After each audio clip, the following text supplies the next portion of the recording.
Hi guys, nandito po ako sa aking mga pabentang lote. Ito po yung area natin dito sa may Kalian, Tacurong City.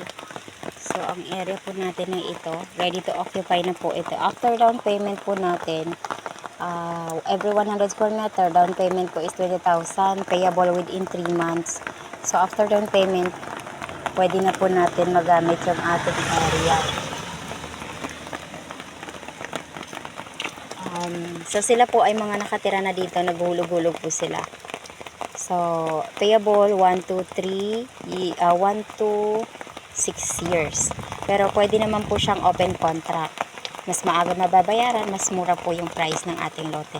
Good as cash din po ito 1 to 6 months, zero interest. So, ang ating pong area dito sa may Kalian ay malapit lang po dito sa may attraction area dito sa may Kitsia Farm. So, ang ating